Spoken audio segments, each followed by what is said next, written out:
এতদিন বিরোধীদের কোনো জায়গা দিয়েছেন, সম্মান দিয়েছেন মমতা বন্দ্যোপাধ্যায়, আজ উনি ঠেলায় পড়েছেন। তার স্যান্ডউইচ রাজনীতি চলবে না, মন্তব্য দিলীপ ঘোষের। এতদিন বিরোধীদের কোনো জায়গা দিয়েছেন, কোনো সম্মান দিয়েছেন, বাঁচার অধিকার দিয়েছেন, ঘরবাড়ি ভেঙেছেন, তাদের মুখ দেখতেন না, কি বলেছেন, আজকে ঠেলায় পড়েছেন বলে গাছে উঠতে হচ্ছে।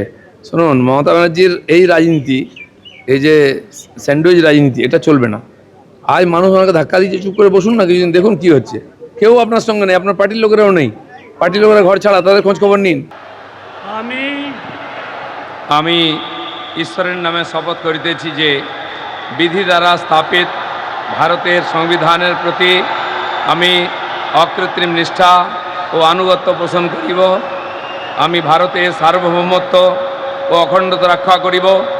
পশ্চিমবঙ্গ রাজ্যের মন্ত্রীরূপে আমার কর্তব্যসমূহ নিষ্ঠাপূর্বক এবং বিবেকসম্মতভাবে নির্বাহ করিব এবং ভয় বা পক্ষপাত, প্রীতি বা বিদ্বেষ রহিত হইয়া সকল শ্রেণীর জনগণের প্রতি সংবিধান ও বিধি অনুসারে ন্যায়াচরণ করিব।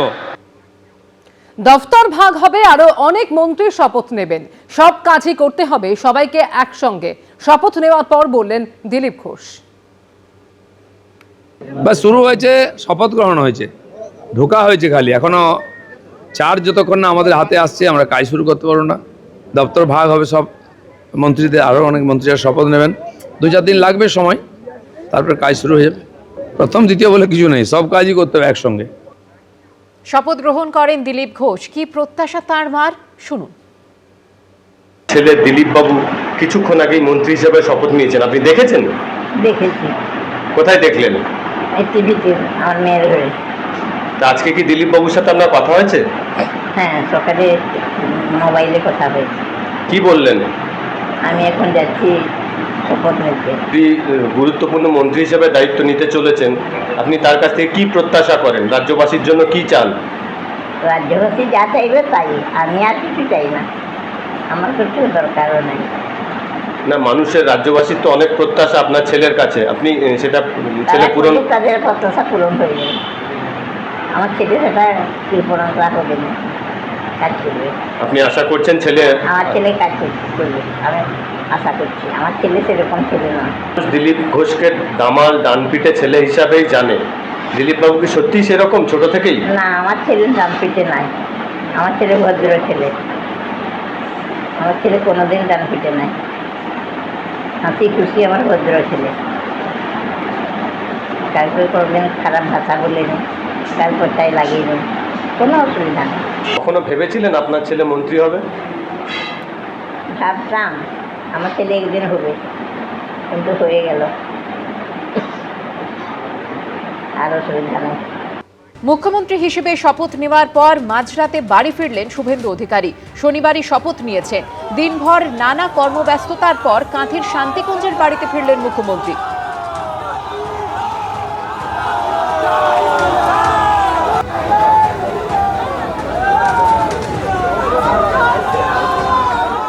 শিশিরবাবু, ছেলে আজকে মুখ্যমন্ত্রী হলেন, কি বলবেন? তো বাংলার মানুষ চেয়েছিলেন, আর আমাদের ভারতবর্ষের সর্বময় কর্তা আমাদের মোদিজির ভারতীয় জনতা পার্টি বাস্তব অবস্থার সঙ্গে প্রকৃত সিলেকশন করেছেন। বাংলার মানুষ আনন্দিত, আমরাও আনন্দিত। আজকের দিনটা দাঁড়িয়ে কতটা খুশি একজন বাবা হিসেবে? না, নিশ্চয়ই আমাদের গোটা পরিবারই খুশি এবং গোটা জেলাই খুশি।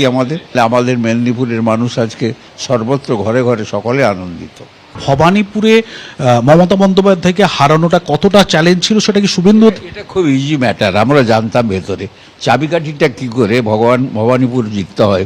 কলকাতার রাজনীতির কোথায় কি আছে আমাদের চেয়ে খুব কম বেশি যারা কলকাতায় থাকেন তারা অত বেশি জানেন না। সোনার বাংলাকে তৈরি করতে এখন অনেক শ্রম করতে দিতে হবে এবং অনেক ধৈর্য, বুদ্ধি এবং দিল্লির শুভেচ্ছা।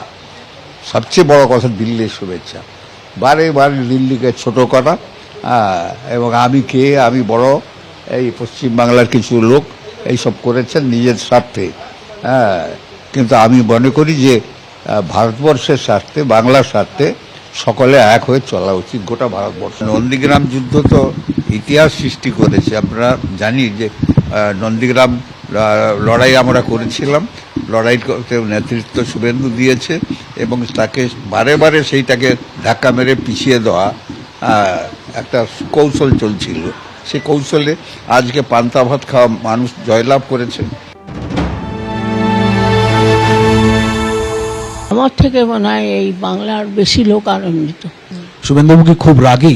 না না না না, কোনো রাগি না। কেউ অন্যায় করলে ভাইটাইকে বলে, তাও দীপেন্দুকে বলে আর সোমেন্দু ওদের বকাবকি করে, এমনি ঘরে কাউকে না। তার বড় ভাই আছে, সে তো রাজনীতি এত থাকে না, হ্যাঁ, কিন্তু ভাইদের কোনো বিপদ হলে কাছাকাছি ছুটে যায়। হিসাবে কিছু বলবেন কি কি কাজগুলো করাটা ওনার দরকার বা কি কি কাজ করতে বলবেন? ওই বলবো ওই আপনার অভয়া, ওই ব্যাপারটা দেখতে বলবো। ও একা নয়, আরও যারা আছে তাদের জন্য লড়ে। আর এই বেকারত্ব আছে, মহিলাদের নিয়ে খুব চলছে, সেইগুলো দেখবে। হ্যাঁ, আর গরিব মানুষের বাড়ি ঘর। নন্দীগ্রাম পর্বে একেবারে কাছ থেকে তিনি আন্দোলনে নেতৃত্ব দিয়েছিলেন, সেই সময় দিনগুলো কেমনভাবে কাটতো? কাটতো খুব, ও খুব টেনশনে থাকতো না, আমরা থাকতাম কি হবে কি হবে। এবিপি আনন্দ, এগিয়ে থাকে, এগিয়ে রাখে।